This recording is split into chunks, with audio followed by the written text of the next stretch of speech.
Buenas noches, nuevamente un saludo a nombre del Patronato Cultural Cusco y la Bienal Independencia. Y esta es una de nuestras últimas reuniones, no la última, pero una de las últimas, en la que vamos a conversar sobre algunos textos que escribieron los miembros del equipo organizador de la Bienal, todavía en la primera fase preparativa de la Bienal hace bastante tiempo, pero después íbamos revisando esos textos, íbamos corrigiéndolos y adaptando a la realidad que ya nos surgía en el camino. Y los textos se van a publicar con todos los materiales en la página web de la Bienal. Y ahora voy a enumerar cuáles son estos textos, motivo de nuestra reunión de hoy. Fueron escritos por varios autores. El primer texto, que es una especie de colección de reflexiones, algo como un texto fundacional de la Bienal, se llama Bicentenario de la Independencia del Perú, Reflexiones y Posiciones. Es de autoría colectiva y contiene ideas sueltas que sin embargo forman una continuidad, escritos por casi todo el equipo, es decir, hay muchos participantes ahí que han compuesto esa colección de ideas. El segundo texto se llama Los eslabones de la libertad y es de José Luis Morales, quien nos acompaña hoy día. Es un texto que da un recorrido por la historia del Perú y algunos hitos fundamentales de la formación de la nación y la cultura peruana actual. El tercer texto se llama Tawa, los cuatro lados del mundo, y es también de autoría colectiva de 3 personas, Marcial Ayala, Mario Curasi, y también tiene un aporte mío. Marcial y Mario también nos acompañan el día de hoy en este conversatorio. Y el texto a lo largo del tiempo ha sufrido algunos cambios. Habla sobre el concepto geográfico en el que pensamos basar la Bienal. Y también están en la lista 2 textos de mi autoría. Uno se llama Explorando Independencias y habla por un lado de la independencia del Perú como nación, la historia de la independencia del país, y por otro lado del concepto de independencia como ingrediente de lo que se llama hoy en día la cultura independiente y el juego entre esos dos conceptos, esas dos facetas de la palabra independencia. Y también está el texto largo compilatorio 100 Bienales del Mundo, que tenía por objetivo servir como base para estudiar las experiencias de otras bienales y eventos parecidos y su manera de afrontar la situación de la pandemia, cómo han logrado resolver este problema que les surgió delante, y se tomaron 100 ejemplos de diferentes bienales de todo el mundo. Y ahora voy a leer unos breves resúmenes biográficos de los 3 participantes que me acompañan en este conversatorio. José Luis Morales Sierra es artista visual multidisciplinario, gestor cultural y curador independiente, quien vive y trabaja en Cusco, Perú. Tiene realizadas 10 exposiciones individuales, además de numerosas colectivas de carácter nacional e internacional.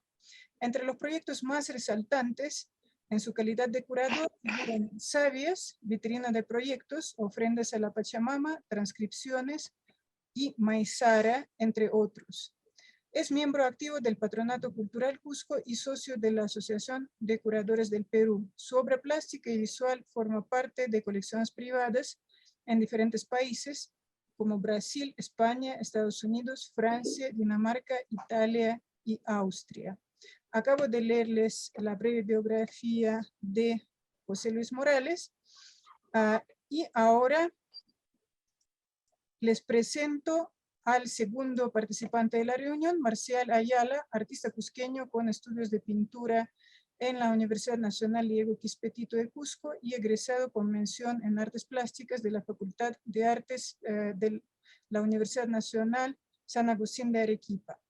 Cuenta en su trayectoria con numerosas exposiciones colectivas en el Perú y en el extranjero, además de exposiciones individuales en las ciudades de Cusco, Arequipa, París y Barcelona. Es coordinador del colectivo artístico Ucupache desde el año 2013. Su obra abarca temas tales como el sincretismo religioso, la cosmovisión andina, la política, el erotismo, la crítica social. Sus técnicas artísticas son el dibujo, la pintura, el collage, la performance, la fotografía, el video y el arte digital. Y en el marco de la Bienal dirigió el proyecto Las Llamas del Cusco. Me olvidé de mencionar que José Luis Morales, a quien yo presenté antes, es el curador del proyecto Unanche, que acaba de estrenarse también en el marco de la Bienal, y también aportó al proyecto Tributo al Maestro Edwin Chávez. Y también les presento al tercer integrante de nuestro grupo de hoy, Mario Curaci Rodríguez. Es un reconocido artista visual cusqueño, docente nombrado de la Universidad Nacional Diego Quispetito de Cusco, pintor y muralista de reconocimiento internacional. Actualmente es jefe de incubadora de empresas de la Vicepresidencia de Investigación de la Universidad Nacional Diego Quispetito y anteriormente ha desempeñado el cargo de director de investigación y proyección social en la misma institución. Tiene una amplia trayectoria nacional e internacional en el ámbito de arte urbano y en el marco de la Bienal estuvo a cargo del proyecto Tincuy Urbano. Y bueno, también, dado que van a estar en el conversatorio mis aportes escritos, me presento yo. Mi nombre es Vera Tiuleneva, soy gestora cultural y curadora y también soy coordinadora general de la Bienal Independencia. Y los 4 participantes de este conversatorio somos socios fundadores del Patronato Cultural Cusco, la institución que organiza la Bienal Independencia. Es un placer para mí presentar a todos los integrantes de este colectivo. El colectivo, obviamente el grupo organizador de la Bienal es bastante más amplio, pero nosotros en este caso lo estamos representando aquí. Y le paso la palabra a José Luis Morales para que nos dé sus reflexiones sobre su propio texto, el texto de su autoría que se llama Los Eslabones de la Libertad, y también que comparta con nosotros ideas sobre los otros escritos. Adelante, José Luis, bienvenido y buenas noches. Buenas noches con todos. Para mí es un gusto compartir todo este tiempo en torno a las artes visuales contemporáneas y sobre todo a un contexto tan importante como es el bicentenario del Perú. Bueno, el texto que referencia ya suscita en sí ya un interrogante desde el principio, ¿no? Lo que es el eslabón. Pienso que el eslabón puede ser tanto de una cadena que nos esclaviza como de un eslabón que nos une y nos proyecta como sociedad cohesionada. En ese entender, estuve revisando el texto que ya anteriormente tenía ciertas eh, ideas sueltas, ¿no? Pero que se construyó siempre en las relecturas. Y acá señalo hechos, ¿no? Que dramáticos y también hitos en la historia del Perú, como fueron, ¿no? La invasión y posterior conquista del Perú luego de la captura de Atahualpa en Cajamarca. Un hecho que marcó e inició nuestra historia, creo, como nación mestiza. Desde luego ya la conquista y la posterior asentamiento hispano acá en las Américas, se hubo dando poco a poco, ya que Hernán Cortés, 20 años ya atrás, ya estaba posesionado en México, ¿no? La corona español ya tenía ya fuertes lazos y dominación sobre lo que lo que era los mexicas, ¿no? Y también no olvidar que desde Panamá fue donde se gestó toda la conspiración y la organización para venir hacia el Perú, ¿no? Fue donde tanto Pizarro como Diego de Almagro y Hernando de Luque firmaron un contrato para venir acá al Perú y no solo no eran los únicos. En Panamá era una suerte de zona franca de la conquista, ¿no? De ahí partieron no solo una expedición, sino muchas que buscaban el oro del Perú, ¿no? Y decía más abajo del río Virú, ¿no? El oro del Virú. Y el Virú era un río que dividía las costas septentrionales del Ecuador y lo que era el sur, ¿no? Lo que pues, luego se convirtió pues, en nuestro nombre como nación. En ese entender, la aguerrida y constante lucha y organización de los españoles dio sus frutos, ¿no? De 1532.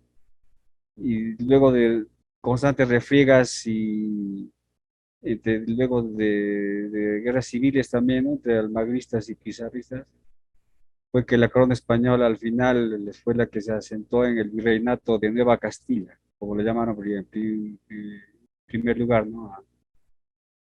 Al Perú, que luego ya se llamó como Perú, como un mote, ¿no? Del río Virú.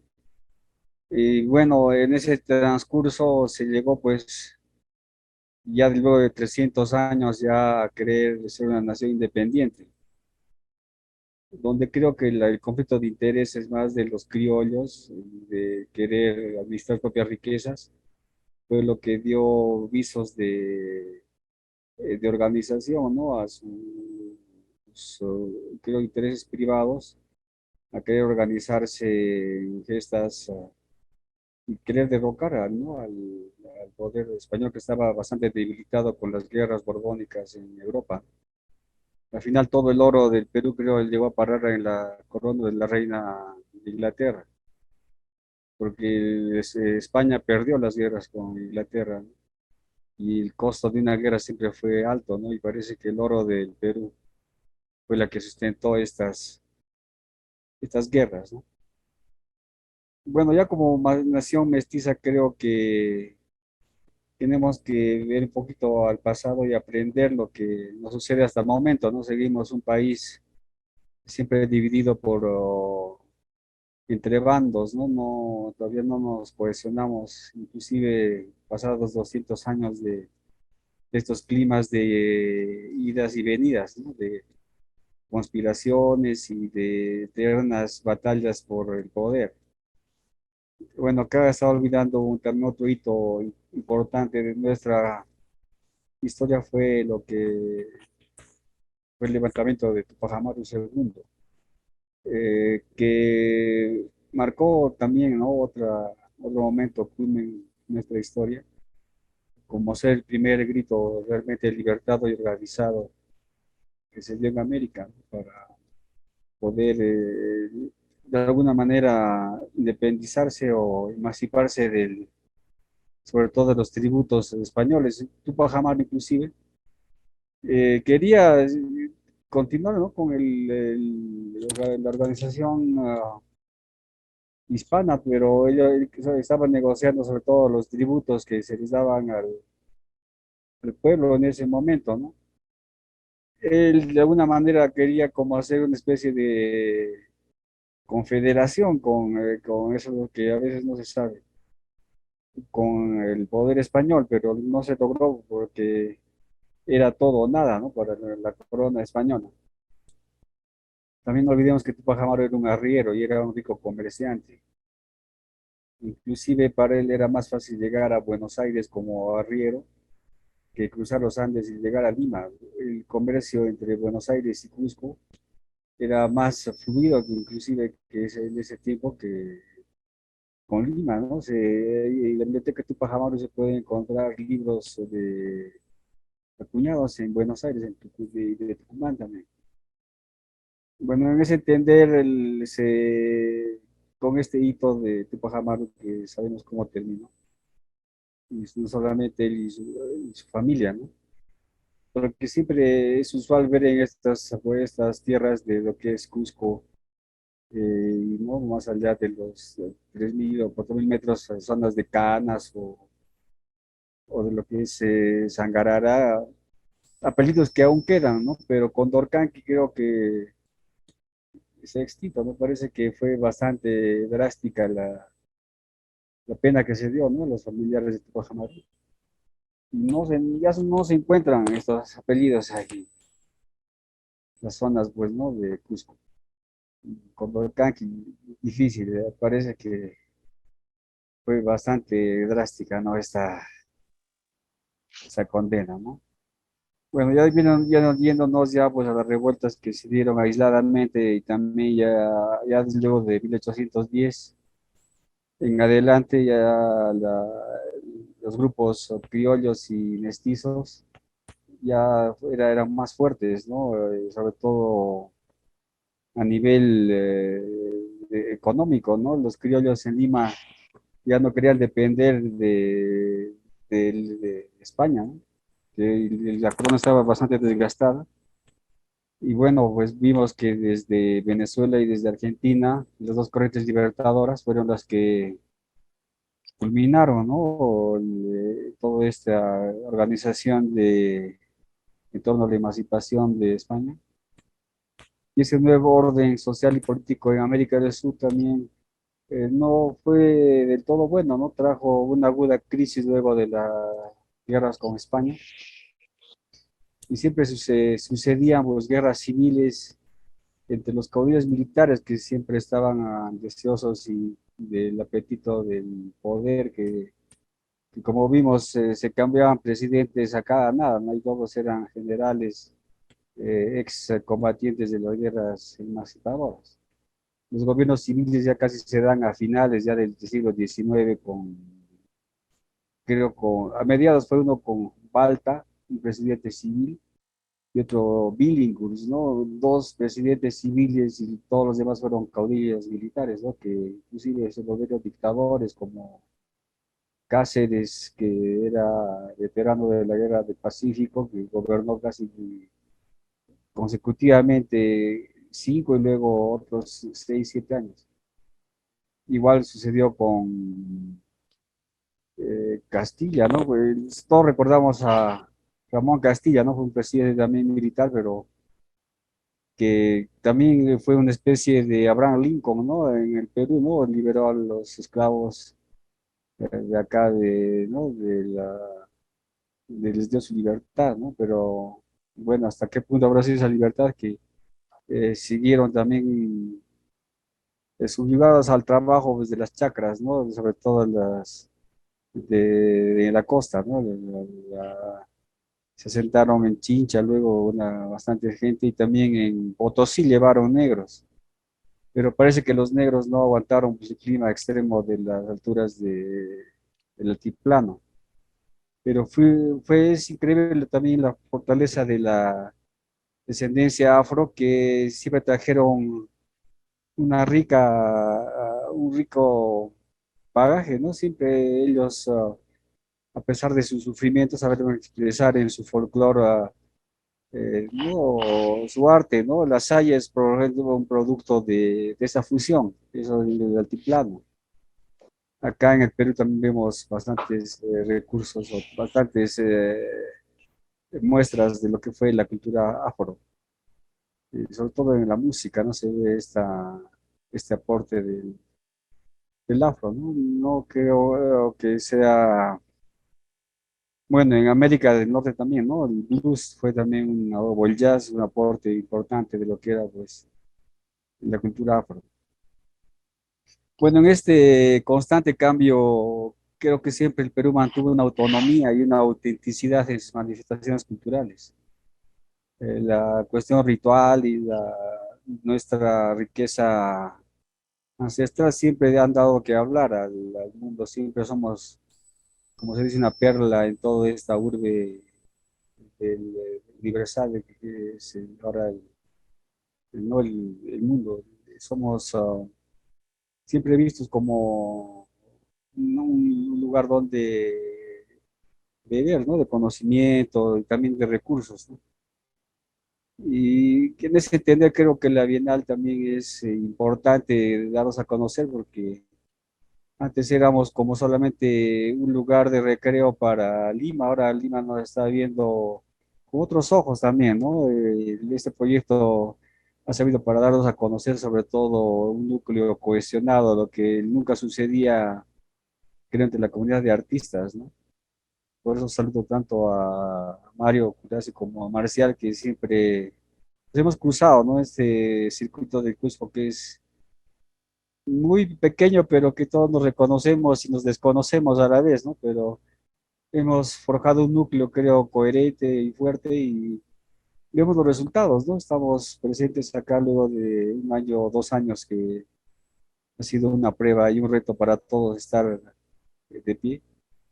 Y bueno, este proyecto, como también señalo en este texto, nos sirve para fundar nuevos pactos sociales, le pongo, ¿no? Que no excluyan a nadie, que sean manifestaciones libres y de tolerancia y de, sobre todo, de praxis, ¿no? Que el arte siempre nos ensuciamos las botas, siempre no estamos desde la tribuna hablando, ¿no? Siempre cantamos los goles dentro de la cancha y eso me enorgullece, ¿no? Estar con gente que se identifica también, ¿no? Con el trabajo del arte que es pensamiento y es obra, ¿no? Y por eso saludo también tu trabajo, Vera, que ha sido como una suerte de careca de nosotros, ¿no? Una coach así desde todos los puntos de vista. Y eso, ¿no?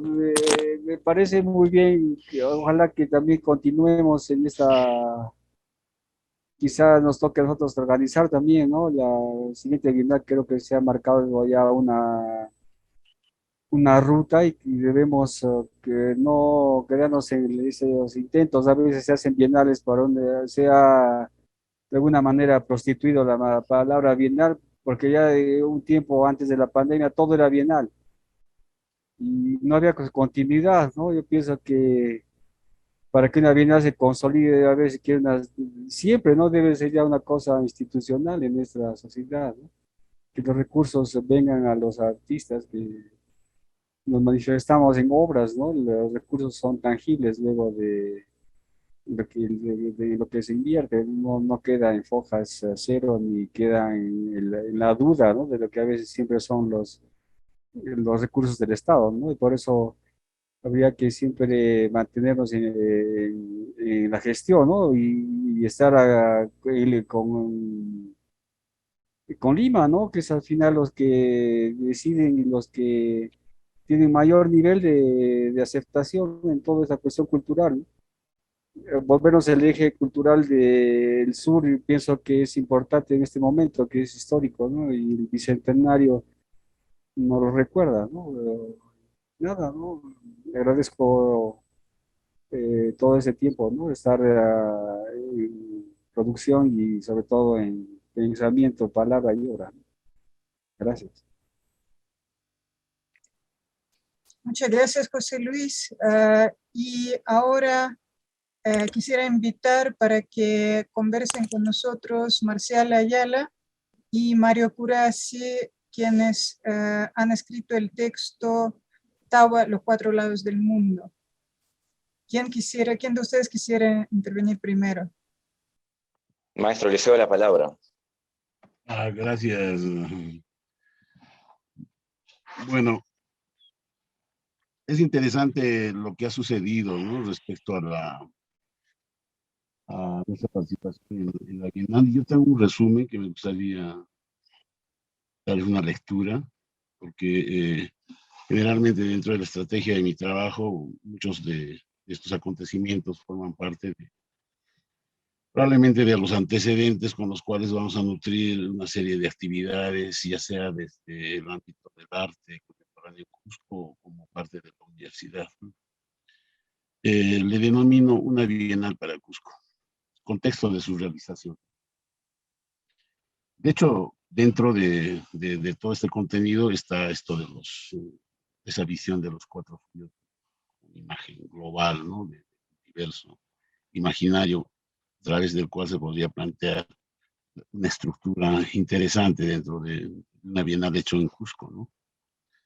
Hace unos años se dio una buena noticia para la cultura. Se estaba iniciando y esbozando en el ámbito de la ciudad, patrimonio cultural del mundo, una bienal de arte. Quienes lo impulsaban creían en la posibilidad de realizar esfuerzos conjuntos interinstitucionales para lograr dicho objetivo, nutridos del entusiasmo y estando en una coyuntura donde el ministro provenía del espacio de las artes como era la condición de Salvador de Sobral. el cual había asumido dicha responsabilidad el 5 de diciembre de 2016, siendo nombrado ministro de Cultura por parte del presidente de ese entonces, Pedro Pablo Kuczynski.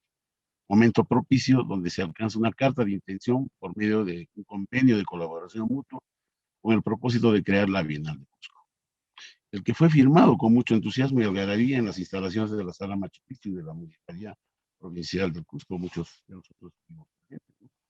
Entre el Ministerio de Cultura, la entonces Escuela Superior de Bellas Artes de del Cusco, siendo muchos los que participamos como testigos de tan grande acontecimiento de arte y cultura, el que contenía dentro de los acuerdos más relevantes y trascendentes realizar la Bienal de Arte Contemporáneo.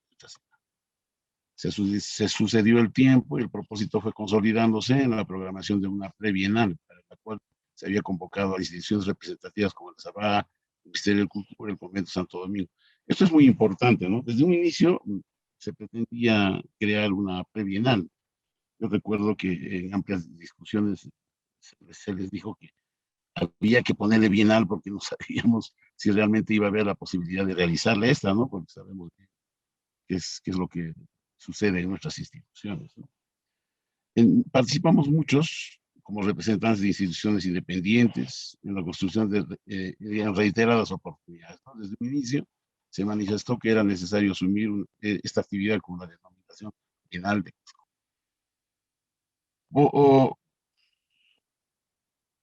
Por razones obvias que en un futuro garantizara su realización. Es así que se produce su primera edición, ¿no? De la que hemos sido parte. Una vez realizada esta actividad, de manera lógica, debía pasar por una evaluación integral para analizar los aciertos y desaciertos de este. En base a estos resultados, poder proponer una segunda edición con un mayor nivel y profesionalismo, que nosotros participamos, siendo el objetivo consolidar la Bienal del Bicentenario en Cusco, convocándose a un conjunto de artistas, promotores, gestores culturales para proponer su organización y estructura, teniendo como nombre Aguanacucho, entretejiéndonos, entrelazándonos. Este concepto en quechua es justamente interesante porque habla de trama y urdim y está conectado pues a los cuatro cuyos, a los eques, ¿no? A esa visión del mundo inca, ¿no? Y otras culturas precolombinas. Luego de varias reuniones de trabajo constante y apasionado, donde los debates muchas veces se centraban en dos aspectos importantes, el crear un comité curatorial central, eh, como organizador general, y otros en un segundo nivel, como parte de su denominación en quechua, a la cual se le acusaba de ser muchas veces un grupo de amigos, ¿no? Dentro de la organización.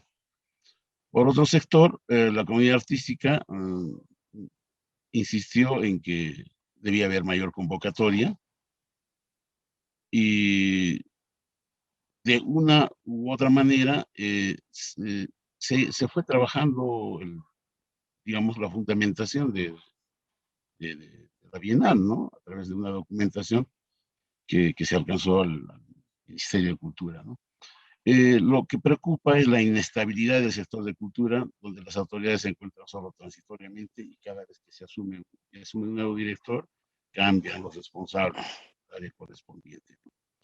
Eh, Después de un trabajo laborioso durante un año, se trazaron estrategias y metodologías, cambiando ligeramente el nombre de la Bienal con la denominación Aguanapaj, para tejerlos, para entrelazarlos, ¿no? En esencia, todavía seguía siendo lo mismo, rescatando el espíritu anterior, el trabajo enriqueciendo el mismo y realizando múltiples reuniones con la documentación inicial, actas correspondientes, todo, todos los representantes y participantes consolidando su contenido dentro de la perspectiva de su organización para luego, de un tiempo, recibir una mala noticia y predisposición de las nuevas autoridades, deslindando vínculo con los intelectuales convocados para dicha tarea, indicando que la sociedad civil, que era la calificación que se nos había designado, debía trabajar a honores. No debía tener más que una participación voluntaria, generando malestar y el derrumbamiento de cualquier voluntad por fortalecer esta iniciativa importante para nuestra ciudad y para el país. Acabando esta etapa, la aparición del COVID, 2019, y pues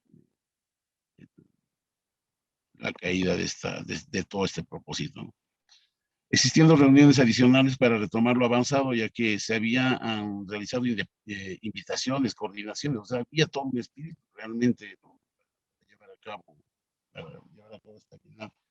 Pero bueno, finalmente esto no prospera y se veía venir el anuncio de que el evento se realizaría, ¿no? Siendo un despropósito para lo trabajado hasta ese entonces.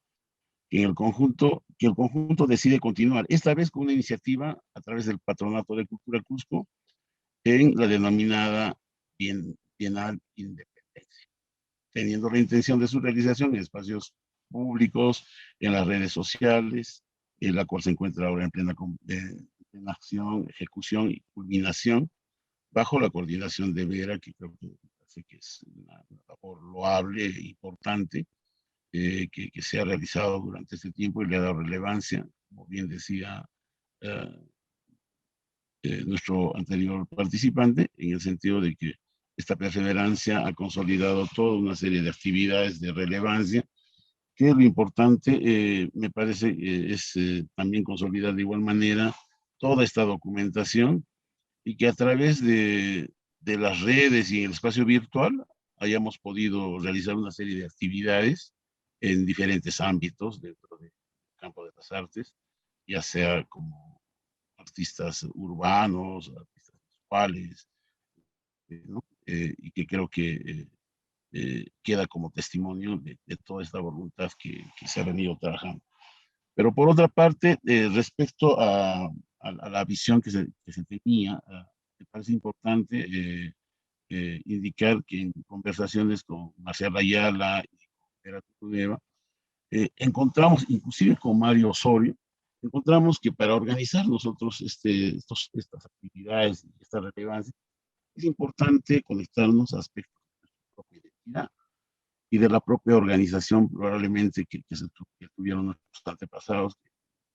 Cuando uno empieza a investigar, se da cuenta de la importancia y trascendencia de estos, ¿no? Que están relacionados a su misión del mundo, a través de los 4 estudios, eh, a esa organización a través de los eques, ¿no es cierto? A esa mirada completamente diferente de una perspectiva de organización que tuvo una vigencia y que construyó un imperio, ¿no? Como el que tenemos, ¿no? Como parte de nuestra memoria, identidad. Entonces, y eso por una parte, y por otra, el rescate también, pues, del quechua, ¿no? Dentro de las denominaciones de iniciativas de este tipo y de esta relevancia. Cedo la participación a Marcial Ayala. Buenas noches, Mario. Buenas noches, José Luis, Vera, ¿cómo están? A mí me gustaría acotar la larga conversación telefónica justo que tuvimos con el maestro Mario unos meses antes de que comenzara la pandemia. Conversamos como 1 hora, recuerdo, de una tarde justamente abordando este tema de los 4 suyos, de la forma como podríamos consolidar el proyecto. Había bastante entusiasmo, sobre todo en las iniciativas de cómo tal vez podríamos organizar la museística de las obras, de las presentaciones, de los participantes, ¿no? Digamos, dividir las salas en la sala pues antisuyo, la sala contisuyo, la sala chincha y suyo, la sala coya suyo, y ahí repartiendo los espacios de acuerdo a los orígenes, a las regiones de donde provenían los artistas, ¿no? Inclusive también se había hablado en las reuniones presenciales acerca del tipo de inauguración que podíamos hacer, ¿no? Incluso hasta con eslogans, con promociones y diferentes tipos de medios para acercar al público, ¿no? Para mostrar también a la gente, a los ciudadanos de a pie, que el Cusco volvía a ser un centro, ¿no? Y que venían artistas desde los 4 suyos para formar toda esta pues, aglomeración, esta colección de obras, ¿no? Bueno, desgraciadamente, como todos ya sabemos, comenzó esta situación de lo de la pandemia, lo de los presupuestos, lo de las cuarentenas, los confinamientos, y tuvimos que adecuarnos a los medios, ¿no? Tuvimos que adecuarnos a esta nueva realidad. pero yo creo que la iniciativa está ahí. No me gustaría tampoco que la dejemos de lado. Creo que podríamos jugar con ese concepto de los suyos, de esta unión de espacios para organizar la próxima Bienal o algún otro proyecto que pueda ser organizado por el patronato, ¿no? Y bueno, esperemos, ¿no?, que esta iniciativa no quede en el aire. Sí, un aspecto importante desde el punto de vista organizacional, lo que mencionas, Marcial, ahora que recuerdo, es que pues si nosotros, digamos, tuviéramos la posibilidad de organizar una bienal a nivel internacional, la estructura de los cuatro suyos sería muy válida, claro que sí, porque si estamos distribuyendo al espacio en zonas, ¿no? El Tisuyo, el Collasuyo, el Chitexuyo, el Antisuyo, y la visión, si se quiere, de la percepción del mundo inca, era así, pues, ¿no? Desde un punto hasta sus extensiones, ¿no? Pues podía comprender prácticamente Claro. todo el globo terráqueo, si se quiere, ¿no? Entonces, ¿esto en qué serviría? O sea, muchos de repente no entienden, ¿no? Justamente cuando conversamos al respecto, ellos dicen que somos muy chauvinistas, ¿no? Si lo estamos viendo desde el punto de vista de la estructura y en la parte museográfica, ¿no? O sea, que, por ejemplo, cada lugar, cada ámbito territorial tuviera un color y de que pudiera, pues, conseguirse de repente una sala en esa dirección, ¿no? Y así ubicar espacios y podamos organizar la actividad dentro de un esquema que tenga un arraigo a un aspecto de nuestra cultura, ¿no? Eso por una parte, y que se complementaran también con otros conceptos, ¿no? Que podrían ser los eques, podría tener una conexión con el Capañán, ¿no es cierto? Entonces, darle una relevancia de carácter histórico, ¿no? Dentro de la parte de su fundamentación. Entonces, yo sí considero, así como indicas, de que todavía es válido pretender lograr tener una visión de esa manera, ¿no? Así bastante gráfico, ¿no? Y que nos pueda servir inclusive para que podamos hacer toda la imagen gráfica de un evento de la trascendencia como la que se está consolidando, ¿no? Y me parece que, por ejemplo, la persistencia de todo el grupo, el estar conectados ya vía virtual a través de las cosas y acciones que venimos realizando, va a permitir de que pues, se avisore un horizonte interesante, importante, en la construcción de un evento de esta naturaleza y su repercusión en el ámbito que ya efectivamente se evidencia a nivel nacional y que tenga pues, un mayor protagonismo a nivel internacional. Muchas gracias, Mario, por el recuento histórico sobre los orígenes de la Bienal. Muchas gracias, Marcial, por el aporte. Bueno, quisiera recalcar que en Cusco no es la primera vez que obviamente que se está gestando un evento llamado Bienal. Existieron varios antecedentes, existían festivales de arte llamados Imapimuspo hace muchas décadas, ¿no? Pero todavía vive la gente que ha participado en esos festivales. Ha habido salones regionales de la Bienal de Lima, que también son bastante recordados. Hubo Bienal Raíces, que también, bueno, era una iniciativa independiente en su momento. Entonces, hay una historia anterior y hay otras cosas que no estoy mencionando ahora, pero que valdría la pena probablemente recopilar y hacer una historia de los antecedentes de las bienales en Cusco.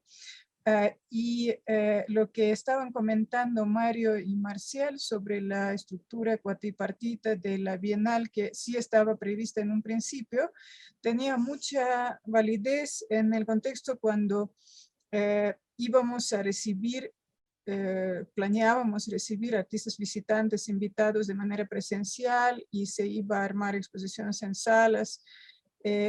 Y un poco tambaleó el esquema cuando se convirtió el grueso de la Bienal en formato virtual y resultó que, bueno, había artistas con múltiples lugares de residencia, artistas que cuando les preguntas de dónde eres o dónde vives, te nombran 3 lugares diferentes porque viven entre los 3 lugares. O hay artistas que han nacido en Perú, por ejemplo, o se han trasladado a otro lugar, pero se sienten muy identificados con el Perú. Hay proyectos en los que participaron artistas de diferentes lugares. Es decir, un proyecto de más de 10 personas que provienen de diferentes ciudades o incluso de diferentes países. Hay proyectos que consisten de varios segmentos y esos varios segmentos se han realizado en varios lugares. Hay artistas que han nacido en un lugar y han ido a trabajar, a realizar su proyecto en completamente otro sitio. Entonces son asuntos de, creo, nuestros tiempos tan dinámicos a pesar de la pandemia, y también obviamente muchos proyectos tienen ese matiz de un lugar, digamos, indefinido, porque han nacido prácticamente y han crecido, han germinado y se han realizado, se han presentado en el espacio virtual. Y con eso el apego a un lugar específico a veces como pierde su vigencia. Y eso ha sucedido mucho. Por eso el texto Tawa, Los 4 lados del mundo, sigue vigente y se está publicando como parte de los materiales de la Bienal, pero su aplicación literal no se ha podido dar en esta ocasión, en esta edición de la Bienal. Tal vez esperemos, proyectándonos hacia el futuro, que se dé en la próxima edición, que sí esperemos que va a tener un mayor ingrediente de la presencialidad, ¿no? O va a ser presencial enteramente, porque esperemos que la situación que estamos viviendo ya va a cambiar para aquel entonces.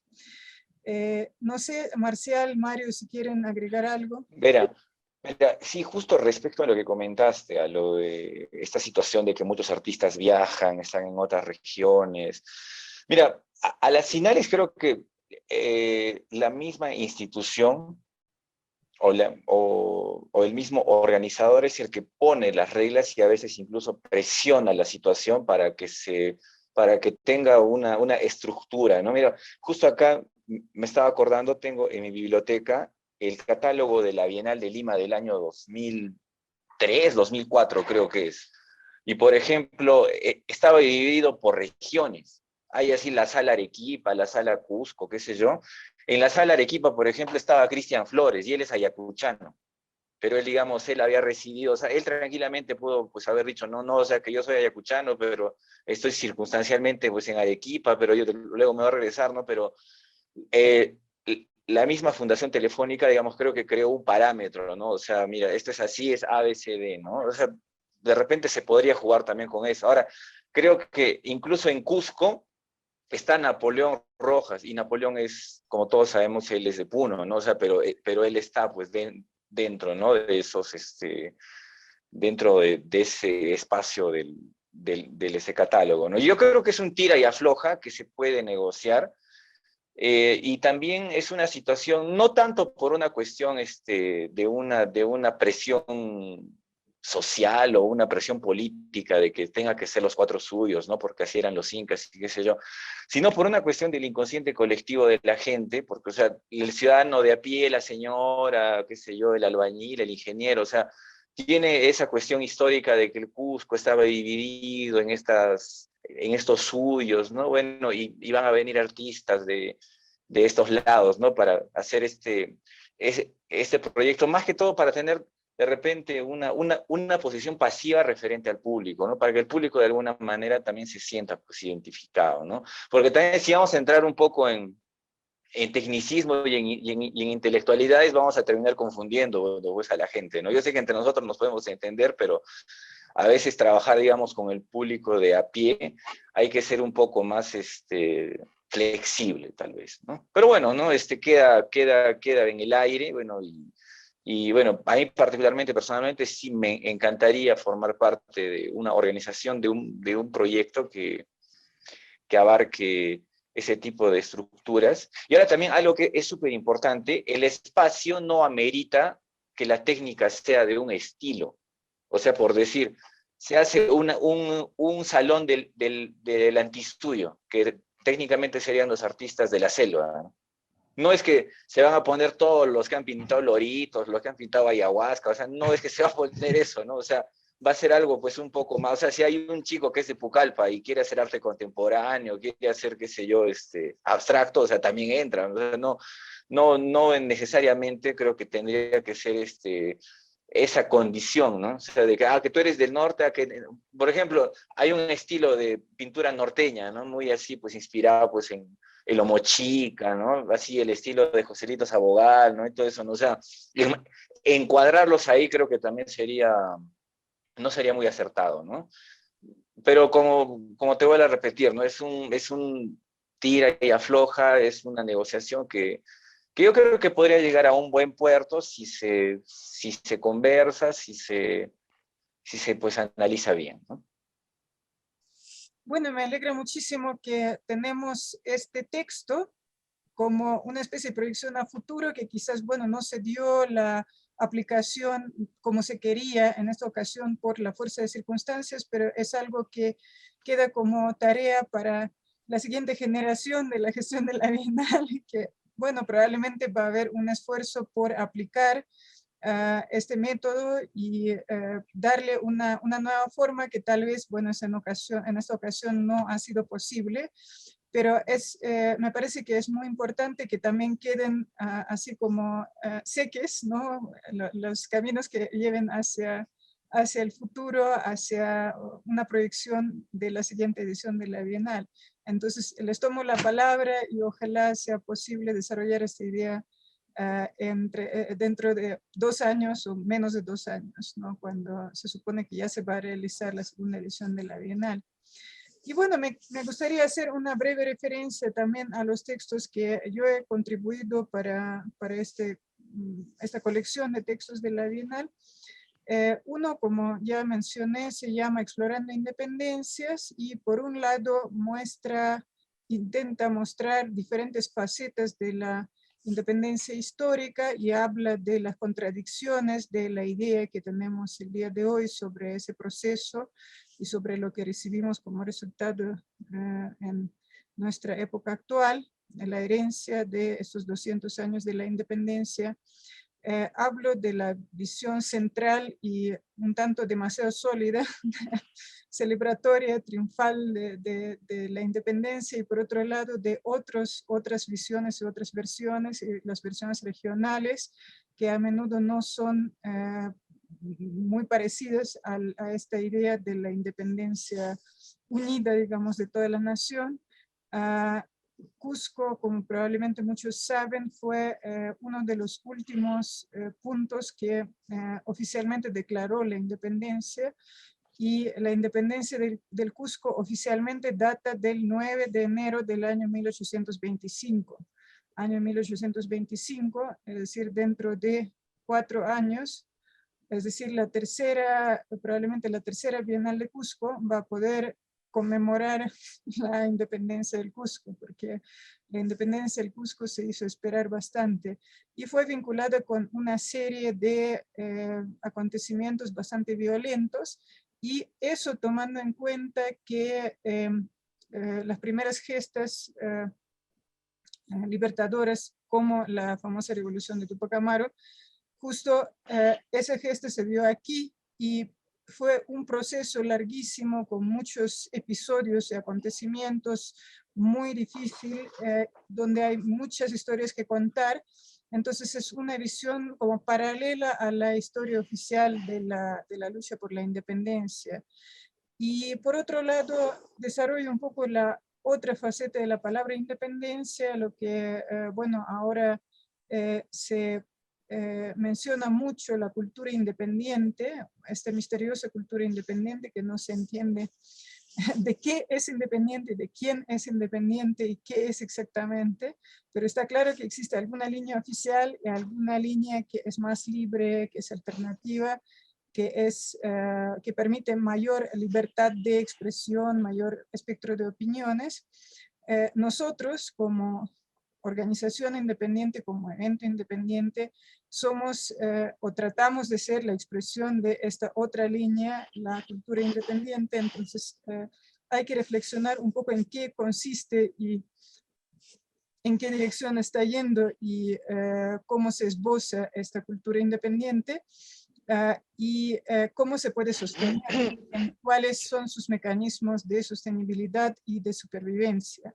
Entonces, este es el primer texto que estoy presentando, que es relativamente corto, y otro texto tiene un motivo mucho más práctico. Cuando estalló la pandemia y todo el proyecto estuvo en peligro, en parte por cuestiones institucionales ajenas a la pandemia y en parte por las circunstancias de la crisis sanitaria, y optamos por continuar el trabajo y formar prácticamente un nuevo proyecto basado en el proyecto anterior que se elaboró con el Ministerio de Cultura.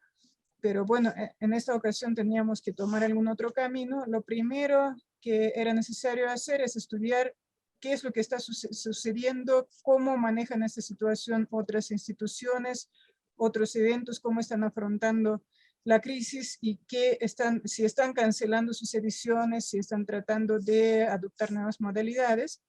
Entonces, bueno, en esas circunstancias todavía en el año 2020, en la segunda mitad del año 2020, durante 100 días yo disciplinadamente estaba revolviendo los archivos, básicamente archivos digitales de diferentes bienales grandes y pequeñas en diferentes partes del mundo, tanto en países prósperos, occidentales, donde las bienales existen desde hace mucho tiempo, como en países en otras regiones del mundo, muchos eventos principiantes, muchos eventos también independientes igual que el nuestro, y sobre esta base hice un catálogo obviamente muy incompleto, muy referencial, pero un catálogo de 100 proyectos, 100 bienales en diferentes lugares, y sus soluciones, las soluciones que propusieron frente a esta crisis que afectó muchísimo el mundo de los eventos artísticos. Entonces, bueno, este es el segundo texto que estoy comentando aquí, que se llama 100 Bienales del Mundo y que también va a ser publicado en la web. Obviamente muchas cosas escritas ahí ya son obsoletas porque fue escrito en el momento y para el momento, eso fue hace más de un año, pero espero que todavía siga siendo vigente para algunos temas prácticos y también como una especie de corte transversal del momento para mostrar en qué estado se encontraba el mundo de las bienales, el mundo de eventos artísticos en general en aquella época muy crítica. Entonces, bueno, esto es el resumen de mis aportes para esta colección de textos. Y bueno, ahora quisiera saber si alguien de los participantes quiere agregar algo más, si tiene alguna reflexión sobre los textos de otros, porque todos los textos ya han estado circulando en nuestro grupo y todos los han podido leer. ¿Quién quisiera tomar la palabra? Bueno, yo quisiera hacer una reflexión, ¿no? Creo que a partir de estos acontecimientos, del COVID, estas idas y venidas con las instituciones, creo que es muy importante que entendamos que los gestores culturales de una ciudad, las personas que se apasionan con el tema del arte contemporáneo, pues sigamos con esta labor, pero basado sobre todo en la posibilidad de la búsqueda de patrocinios de diferentes instituciones y mantener ese nivel de independencia, ¿no? Porque creo que eso es lo que ha permitido que en esta ocasión puedan resultar realizables todos los proyectos que el conjunto de curadores se han propuesto, ¿no? Hay veces esta relación con instituciones estatales no funciona, ¿no? Probablemente lo estratégico sería trabajar con instituciones privadas con las cuales podríamos tener de repente un mayor margen de libertad y en relación pues a la propia denominación de la bienal, ¿no? Independencia. Muchas gracias Mario. Yo quisiera recordar un detalle histórico, pequeño pero histórico. A Mario le debemos en realidad el nombre de la Bienal, porque cuando creamos el grupo para conversar entre nosotros sobre cómo íbamos a trazar la nueva estrategia, el grupo se llamó Independencia, pero no era el nombre oficial del proyecto todavía. Y después cuando surgían diferentes propuestas del nombre ya de la Bienal, ahí Mario dijo, miren, aquí tenemos el nombre. Ya tenemos el nombre. Sí. ya tenemos el nombre y como que nos acordamos de ese nombre y gustó, no a todos, pero a la mayoría le gustó. En la votación fue aceptado como el nombre. Claro, es un nombre potente, ¿no? Sí, realmente. Y muchas gracias, Mario, por este punto adicional que realmente es importante conservar el espíritu independiente del evento. Y bueno, Gracias. sí, gracias, muchas gracias por este aporte. José Luis levantó la mano, supongo que también quiere agregar algo. Y bueno, yendo al texto de Mario Curasi de Marcial Ayala, como un guión curatorial y museístico funcionaría muy bien. Viendo que Tahuantinsuyo no solo era el Perú hasta Tumbes y Tacna ahora, sino abarcaba buena parte de América del Sur. Y siempre el contexto de las bienales es que sean internacionales. Y bueno, que un tiempo de esta parte nos haga, lo virtual nos ha convertido en mucho más, ¿no? Abiertos a un mundo virtual. Y pienso que luego también de esta crisis sanitaria, los espacios volverán a ser concurridos también, ¿no? En Cusco ya se está viendo una dinámica como era antes, ¿no? De la pandemia, y siempre es un lugar que confluye muchos pensamientos y muchas motivaciones, y como centro de un mundo contemporáneo y también un mundo antiguo, sería ideal continuar con esta idea. Porque al principio la Bienal se llamó Aguanapa y había inclusive un logo y ya no aprobado mediante un Ujú. concurso. Entonces, seguir este guión curatorial, bueno, el tiempo, 2 años a veces parece mucho, pero si se quiere hacer presencial y también manejando presupuestos, se tiene que ya socializar y tender puentes, ¿no? O sea, sobre todo consolidar el que se hizo con el Ministerio de Cultura. Pienso que este pacto que se ha hecho desde el Patronato del Cusco, Patronato Cultural de Cusco y el Ministerio de Cultura ha sido fortalecido, ¿no? Por lo que fue la Bienal o lo que es la Bienal de Independencia, y seguir en ese trazo es importante porque siempre va a continuar los premios estímulo y va a continuar las convocatorias de parte del ministerio, que es su labor, y al final canalizar los recursos a través de eventos que sean serios y se consoliden como ha sido este, ¿no? Y bueno, hay que ver, pues, ¿no? Que continúe sería, pues, lo más saludable para la cultura contemporánea en el Cusco, que siempre ha sido un eje importante. Vemos lo que ha pasado también como ejemplo, con arte amazónico a través de una persona un artista que estoy como es Bendayan, Cristian Bendayan, ha hecho del arte amazónico ya una marca país, ¿no? Una cosa ya que, ¿no? Que antes no era tan reconocida, era una cuestión muy aislada, el arte parecía Loreto, Pucallpa, siempre nos fueron exóticos, pero vimos de un punto a este tiempo que la gente que siempre estaban produciendo, siempre era gente muy inquieta a través de todas sus manifestaciones, y pienso que lo andino siempre también debe consolidarse de esa manera, ¿no? Con una bienal con un sentido como lo estaban planteando, ¿no? Con Tawa como concepto y Aguanapa como nombre genérico, ¿no? De un siguiente evento. Gracias.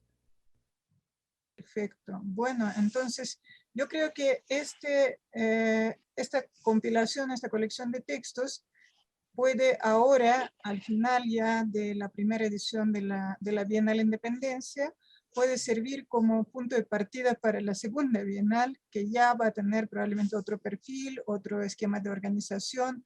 Ojalá, esperemos que vuelva en su totalidad la modalidad presencial, probablemente fortalecida y complementada por la virtualidad, pero bueno, es interesante saber que lo que hemos hecho puede trazar una línea directa hacia la continuidad de este proyecto, que obviamente es uno de los aspectos más importantes. Una bienal tiene que tener una continuidad y tiene que seguir existiendo a lo largo de años.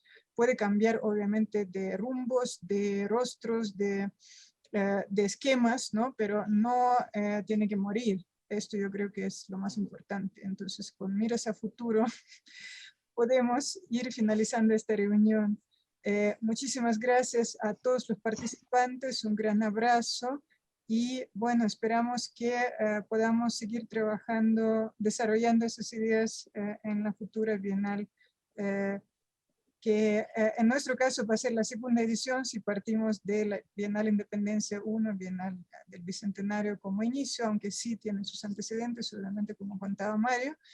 Pero bueno, estamos apuntando definitivamente al futuro y recordando el pasado que nos antecede. Muchas gracias a todos. Ha sido un placer. Ok, gracias a ti, gracias a todos los chicos. Un abrazo a todos. Un abrazo. Saludos. Hasta luego. Gracias, un abrazo.